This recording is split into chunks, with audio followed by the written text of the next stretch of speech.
South ఇండియాలోని అతి తక్కువ ధరలకి రత్నాలనందించే ఏకైక సంస్థ 6JVR. ప్రపంచవ్యాప్తంగా ఉన్న క్యాన్సర్ రోగుల్లో సరికొత్త ఆశను పెంచింది రష్యా.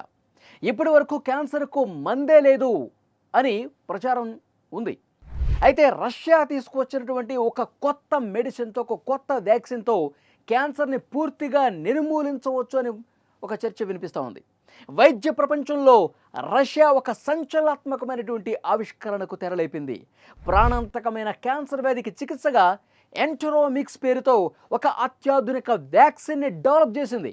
ఈ వ్యాక్సిన్ను ప్రయోగశాల స్థాయిలో పరీక్షించినప్పుడు 100% ప్రభావవంతంగా పనిచేసినట్లుగా వెల్లడైంది.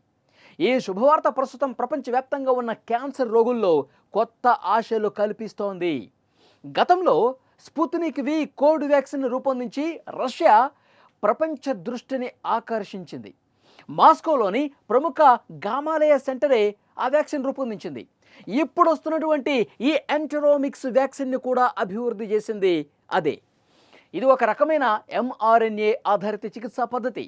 ఈ వ్యాక్సిన్ను ఒక్కో రోగికి వారి కణితి కణాల జన్యువుల ఆధారంగా ప్రత్యేకంగా తయారు చేస్తారు.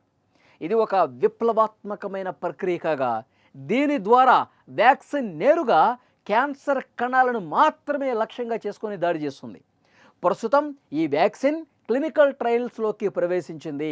ఈ ట్రయల్స్ గనక 100% విజయవంతమైతే ఇది క్యాన్సర్ చికిత్సా రంగంలో ఒక నూతన అధ్యాయాన్ని తీసుకొస్తుంది అనడంలో ఏమాత్రం డౌట్ లేదు. నిపుణులు కూడా చాలా స్పష్టంగా చెప్తా ఉన్నారు. ఇది విజయవంతమయ్యే అవకాశం కనిపిస్తోంది. ఇది విజయవంతమై ఇంకా పూర్తి స్థాయిలో మార్కెట్లోకి వస్తే కనుక ఒక విప్లవాత్మకమైనటువంటి మార్పును తీసుకొస్తుందనటంలో సందేహం లేదు.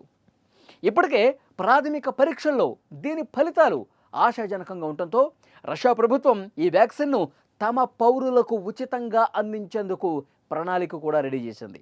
ఇదిలా ఉంటే ప్రస్తుత ప్రపంచంలో క్యాన్సర్ చికిత్స కోసం అమెరికాకు చెందిన మోడెర్నా, బయోఎన్టెక్ వంటి ప్రముఖ ఫార్మా కంపెనీలు కూడా mRNA ఆధారిత క్యాన్సర్ థెరపీలను డెవలప్ చేస్తున్నాయి. అయితే రష్యా దేశానికి చెందిన ఈ ఎంటరోమిక్స్ వ్యాక్సిన్తో ఈ పోటీ ప్రపంచంలో ముందు ఉంది.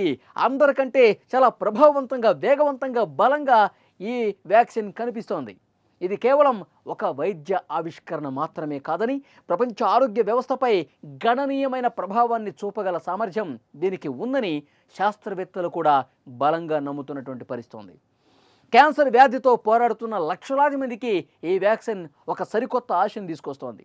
ఈ క్లినికల్ ట్రయల్స్ విజయం సాధించి వ్యాక్సిన్ అందుబాటులోకి వస్తే క్యాన్సర్ను పూర్తిగా నయం చేయగలదు, లేదా కనీసం దాన్ని దీర్ఘకాలిక వ్యాధిగా మార్చగలదు అని చెప్పి వైద్య నిపుణులు ఆశాభావం వ్యక్తం చేస్తున్నారు. ఒక కొత్త విప్లవానికి సిద్ధమవుతున్నటువంటి పరిస్థితి కనిపిస్తోంది. రష్యా ఈ వైద్య శాస్త్రంలో ఉన్నటువంటి ఏవైతే అద్భుతాలు ఉన్నాయో వాటిని చాలా వేగంగా, బలంగా, చాలా త్వరితగతిన తీసుకొస్తుందనటంలో డౌట్ ఏమాత్రం లేదు. ఎందుకంటే కరోనా సమయంలో రష్యా స్పుత్నిక్ వ్యాక్సిన్ చాలా ప్రభావవంతంగా పనిచేసింది.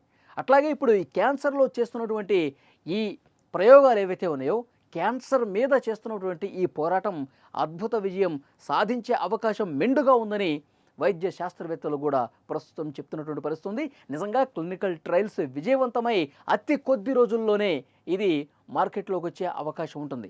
ముందుగా రష్యా అధ్యక్షుడు చాలా స్పష్టంగా చెప్పారు పుతిన్, ముందుగా మా దేశ పౌరులకి ఇది ఫ్రీగా ఇచ్చేస్తాం, ఈ ట్రయల్స్ విజయవంతం అయిపోతే నెక్స్ట్ మార్కెట్లోకి మొత్తం వదులుతాం. ఇక్కడ ఒక విషయం మనం గమనించాలి. ఎందుకంటే ఏమైనా ఈ క్లినికల్ ట్రయల్స్ కొంత లేట్ అయ్యే అవకాశం కూడా ఉంది. ఎందుకంటే క్లినికల్ ట్రయల్స్ అన్ని కోణాల్లో వాళ్ళు ట్రయల్ చేయాల్సినటువంటి అవసరం ఉంది. ఎందుకంటే నేరుగా మనుషుల మీద ఎలాంటి ప్రభావం చూపిస్తుంది, సైడ్ ఎఫెక్ట్స్ ఏమైనా ఉన్నాయా, ఎంత ప్రభావంగా చూపిస్తుంది, ఇవన్నీ కూడా చాలా క్లియర్గా అబ్జర్వ్ చేయాల్సినటువంటి అవసరం ఉంది. కాబట్టి కొంత లేట్ అయినా సరే 100% ఇది ఎలాంటి ఇబ్బందికర పరిస్థితుల్ని తీసుకురాదు అనుకున్నప్పుడు మాత్రమే మార్కెట్లోకి రిలీజ్ చేసే అవకాశం ఉంటుంది. సో ఇప్పటికే అక్కడ ఉన్నటువంటి మేధావులు, శాస్త్రవేత్తలు అందరూ కూడా చెప్తూ ఉన్నారు, ఇప్పటికైతే అలాంటి ఎఫెక్ట్ వచ్చే విధంగా ఎలాంటి పరిణామాలు కనిపించట్లేదు. క్లినికల్ ట్రయల్స్లో మరిన్ని కోణాల్లో కూడా దీన్ని ప్రయోగాలు చేసి మార్కెట్లోకి తీసుకొస్తామని చాలా స్పష్టంగా చెప్తున్నారు. నిజంగా అది వస్తే కనుక రష్యా మరొక అద్భుతం చేసిందనే చెప్తారు.